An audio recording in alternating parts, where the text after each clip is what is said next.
शत्रु संपत्ति प्रकरण का नगर पालिका चुनाव पर पड़ेगा बड़ा प्रभाव। आइए जानते हैं शत्रु संपत्ति पीड़ित लोगों से इस चुनाव को वे किस नजरिए से देख रहे हैं।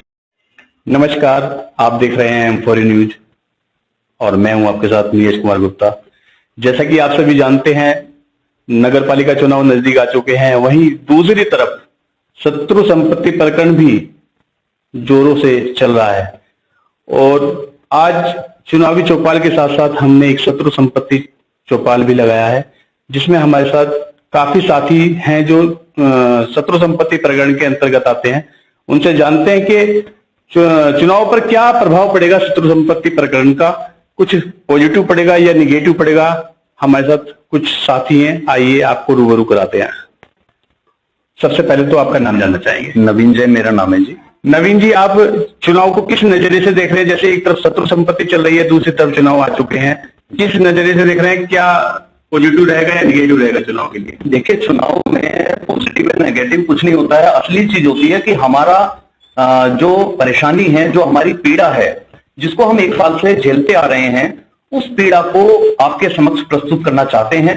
उसका मुख्य मुद्दा है कि हम लोग जो हैं एक आम इंसान, हम एक आम पीड़ित जनता हैं, जिनकी सबसे बड़ी समस्या है कि जो हमने पूरी जिंदगी में एक छोटा सा घर बनाया या कोई अपने पैसों से एक छोटा सा प्लॉट खरीदा और उसको अचानक हमें पता चले, जो हमारी बेनामी की संपत्ति है, जीडी अप्रूवल है, सारी चीजें हैं, उसके पश्चात हमें पता चलता है कि यह संपत्ति हमारी शत्रु संपत्ति में आ गई है, जिसमें हमारे खरीदने और बेचने के अधिकार खत्म हो चुके हैं।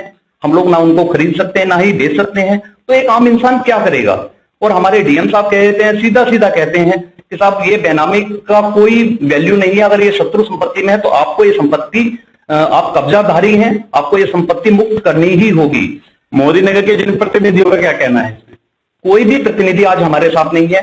भाजपा के एमएलए, एमपी और चेयरमैन साहब से, सभी से हम लोग पिछले 1 साल से लगातार गुजारिश कर चुके हैं। उसके बावजूद बड़े दुख के साथ कहना पड़ रहा है कि उन लोगों ने हमारी बातें सुनी अवश्य, लेकिन उसको बहुत हल्के अंदाज में लिया है और सिर्फ एक राजनीति की है, हमें झूठे आश्वासन दिए हैं और अभी तक भी उन लोगों ने कोई भी ऐसा कुछ नहीं दिखाया या ऐसा कुछ नहीं किया कि जिससे हम कह सकें, हम लोग आश्वस्त हो सकें कि भाई हमारी संपत्ति को वो मुक्त करने में कुछ योगदान कर रहे हैं।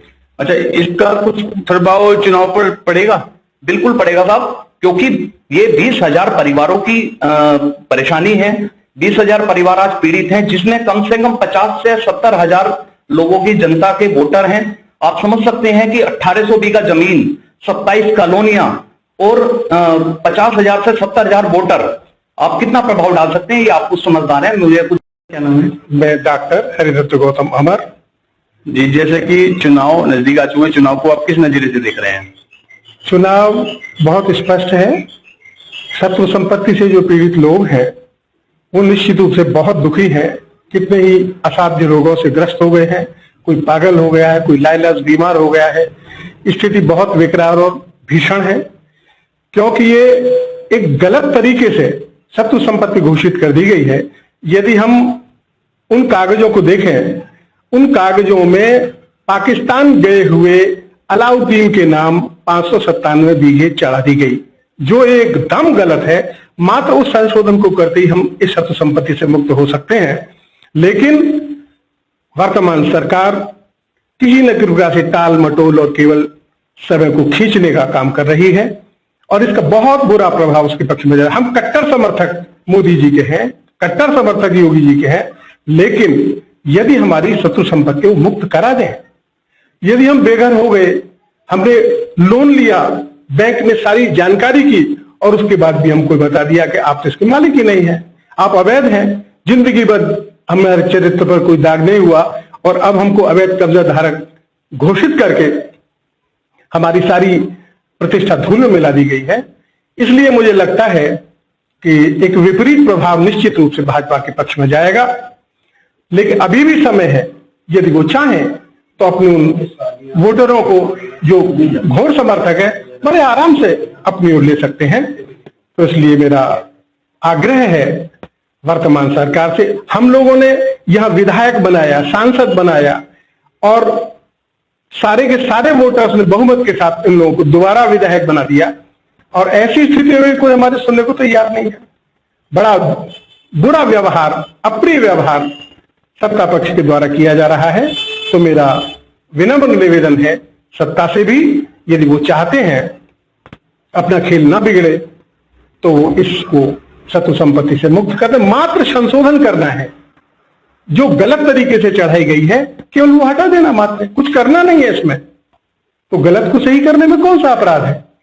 जो अकारण बिना किसी दोष के और इतने लोग सताए जा रहे हैं, 50,000 आदमी बेघर कर दिया जा रहा है, ये बहुत ही भयानक और बहुत निंदनीय कृत्य है।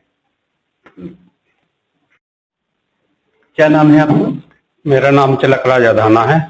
राम जी, जैसे कि चुनाव नजदीक आ चुके हैं और शत्रु संपत्ति प्रकरण भी तेजी से चल रहा है, तो उस पर आपको क्या इफेक्ट लगता है कि चुनाव को क्या इफेक्ट करेगा?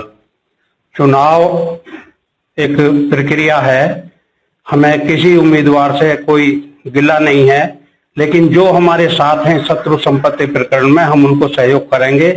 भारतीय जनता पार्टी, जिनके यहाँ विधायक भी हैं, सांसद भी हैं, जिले के जो अध्यक्ष हैं, जिला अध्यक्ष दिनेश सिंगल जी, वो भी मोदी नगर के रहने वाले हैं। चेयरमैन भी अशोक महेश्वरी जी भारतीय जनता पार्टी के थे। लेकिन जब हम धरना कर रहे थे, 14 दिन हमारा धरना चला था, तो इन लोगों के संदेश हमारे पास आ रहे थे, अगर धरना उठा लीजिए, आप अपनी राजनीति चमकाने का काम कर रहे हो, हमें आपसे कोई लेना देना नहीं है, आप विपक्ष को के लोग हो और भारतीय जनता पार्टी को बदनाम करने के लिए काम कर रहे हो। जो पार्टी हमारे दुख में हमारे साथ नहीं खड़ी, उसको हम किस तरह से वोट देंगे? हमारे सब कुछ, जो कुछ भी जरिया था वो मकान के रूप में है। छोटी छोटी नौकरी करके हमने मकान बनाए। मोदी नगर बेरोजगारों का शहर है, हम बाहर से आके कमा के घर यहाँ मोदी नगर में बैठ के बच्चों को पालते हैं, खिलाते हैं। आज हमारा मकान ही नहीं रहेगा तो हम क्यों वोट देंगे भारतीय जनता पार्टी को? क्षेत्र का कोई भी भाई वोट देने के लिए तैयार नहीं है, क्योंकि भारतीय जनता पार्टी, जिसकी प्रदेश में भी और केंद्र में भी सत्ता है, वो हमारे साथ धोखा कर रहे हैं, हमारे साथ ठगी कर रहे हैं। वो चाहें तो 24 घंटे में शत्रु संपत्ति प्रकरण को समाप्त कर सकते हैं, वो चाहें तो हमें इस पीड़ा से निजात दिला सकते हैं। हम भी भाजपा के वोटर थे, हर समय हमने भाजपा को वोट दिया है, लेकिन आज दुखी मन से हम भाजपा के साथ नहीं हैं और हमारे क्षेत्र के सभी लोग भाजपा का बहिष्कार इस चुनाव में करेंगे। क्या नाम है आपका? मैं सत्यवीर सिंह। सत्यवीर जी, जैसा चुनाव नजदीक आ चुके हैं और शत्रु संपत्ति प्रकरण भी पुल पकड़ रहा है, क्या इफेक्ट पड़ेगा आने वाले इस चुनाव पर? इस चुनाव में असलियत में हम लोग सभी लोग जो यहाँ है, मैक्सिमम जो हमारा मोहल्ला है, वो मैक्सिमम बीजेपी का सपोर्टर था। लेकिन आज कंडीशन ऐसी कर दी है बीजेपी के, यहाँ के विधायक, चेयरमैन, सांसद, सभी लोगों ने हमें इतना निराश किया है। हम यहाँ से धरने पे गए, रोड से पैदल चल के तहसील तक गए, वहां धरने पे बैठे तो एक भी आदमी इनमें से हमें सांत्वना देने नहीं पहुंचा, भाई हम इस काम को, आपको इस समस्या को सुलझाएंगे। और जब ये नहीं सुलझाएंगे, हमने इन्हें रिक्वेस्ट भी करी, इन्हें एप्लीकेशन भी लगाई, इनके पास भी गई कई बार, लेकिन इन्होंने कोई सुनवाई नहीं करी। अब मन इतना दुखी है, अब खुद हमारा मन दुखी है, सारे मोहल्ले का दुखी है, सारे क्षेत्र का दुखी है, जो शत्रु संपत्ति में आ चुके हैं, वो सब नाराज हैं इस चीज से। अब भाई अगर ये हमारी नहीं सुनते हैं तो हम इन्हें बहिष्कार करेंगे बीजेपी का। मेरा नाम सत्यवीर सिंह प्रजापति है। सत्यवीर जी, आपसे हम ये जानना चाहेंगे, शत्रु संपत्ति प्रकरण में जो चल रहा है उसका चुनाव पर क्या इफेक्ट पड़ेगा? इसका चुनाव पर बहुत गहरा असर पड़ेगा, क्योंकि शत्रु संपत्ति में ज्यादातर गरीब लोगों की बस्तियां हैं। उन्होंने कैसे कैसे पैसे इकट्ठा करके ब्याज बट्टे भी लेके अपने आशियाने बनाए हैं और अब तक कर्ज भी नहीं उतरा है, और उसे ये बता दिया गया कि ये तुम्हारी नहीं है, ये तो अवैध कब्जा है आपका। बयाननामा किया है लोगों ने, स्टाम्प पेपर जो वो खर्च दिया है, और सारे अधिकारियों से पूछताछ की जाए पहले यहाँ बिल्डर चढ़ने से पहले, और नहीं तो इसका भारतीय जनता पार्टी के लिए बहुत बड़ा नुकसान उठाना पड़ेगा। अब के नहीं, 2024 में उठाना पड़ेगा। हम भी बीजेपी के पक्के सपोर्टर हैं, योगी के, मोदी के, लेकिन हम नंदनगरी के रहने वाले हैं और पूरी गरीब बस्ती है, और वहां तो रिश्ते भी नहीं आते हैं। जो पता गया तो पता नहीं कब इनका बिल्डर चल जाए मकान पे। बहुत विकट समस्या है, इसका असर पड़ेगा। और अभी समाधान है केंद्र में यूपी में बीजेपी की सरकार है, वो चाहे तो इसे एक दिन में हल कर सकते हैं, और नहीं तो इसका असर जरूर पड़ेगा। विपिन जी, चुनाव नजदीक जैसे आ चुके हैं, उस पर क्या इफेक्ट आप मान रहे हैं, क्या इफेक्ट रहेगा? इस पर इफेक्ट बहुत भारी रहेगा। पहले तो लोगों की ये भावना थी कि हम चुनाव नहीं करेंगे, लेकिन कुछ लोगों को ये देखते हुए कि चुनाव तो होगा, लेकिन फिर उनका मूड चेंज हो गया, बोले हम वोट तो देंगे लेकिन भाजपा भारतीय जनता पार्टी को वोट नहीं करेंगे, इससे अलग किसी भी पार्टी को देंगे, क्योंकि इस पार्टी ने हमें बिल्कुल ही गड्ढे में लाकर दिया है और नाजायज होते हुए हमारे जो है सारी संपत्ति जायज है और हमारे साथ नाजायज किया जा रहा है। और इनकी ही सरकार होने की वजह से ही सारी जो केंद्र में इनकी सरकार है, राज्य में इनकी सरकार है, और फिर अभी हमारे गले पे चक्कू चलाया जा रहा है। हमारी जनता, हम भी लोग, हमने जो हौसला संभाला है, बीजेपी को ही वोट दिया है और इनके पक्ष के सपोर्ट रहे हैं, लेकिन हमें बड़ा दुख है कि आज जो है हमें उनके पक्ष चलना पड़ रहा है और लोग जो है उनसे इतने नाराज है कि उनका नाम लेने से भी गुस्सा है और वोट तो देने की बहुत दूर की बात है।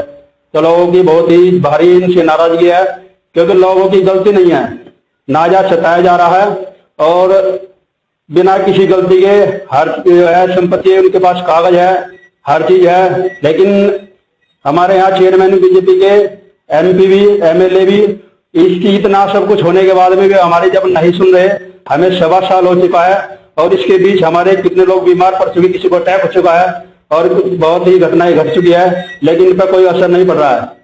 लेकिन हमें बड़े दुख की बात है, हमारे क्षेत्र में परसों ही हमारे जो है भाजपा भारतीय जनता पार्टी के उम्मीदवार वहां गए, लेकिन जितने बड़ी पार्टी होते हुए और आज उस जनता जितनी उनके साथ होनी चाहिए थी उतनी जनता उनके साथ नहीं थी। वो खुद जान सकते हैं कि लोग तुमसे कितना नाराज है, वरना इतनी बड़ी पार्टी होते हुए तो हजारों लोग उनके पीछे होने थे, लेकिन 50-40 आदमी, 100 आदमी तो एक जो है सभासद के साथ घूमते हैं। लेकिन उनके हमें बड़ा दुख हुआ इस चीज को देखते हुए कि आज जो है इनकी कंडीशन ये हो गई है कि 50-60 आदमी कुल इनके पीछे, इतनी बड़ी शहर के इतने बड़े चुनाव होते हुए, तो आप खुद देखते हैं कि इस चुनाव पे कितना भारी प्रभाव इनको पड़ेगा। जैसे कि हमने अभी सभी से आपकी रूबरू कराया है सभी को, इसका कुल मिलाकर रिजल्ट यही है कि जो शत्रु संपत्ति प्रकरण है और जितना ये क्षेत्र है इसमें लगभग 90% बीजेपी के समर्थक हैं, लेकिन शत्रु संपत्ति का सॉल्यूशन ना निकलने के कारण सभी विरोधी होते दिखाई दे रहे हैं। और सभी का कहना है यदि शत्रु संपत्ति का समाधान होगा तो बीजेपी को सपोर्ट करेंगे, अन्यथा आने वाले 2024 के चुनाव में भी इसका भारी इफेक्ट देखने को मिलेगा। Thank you so much.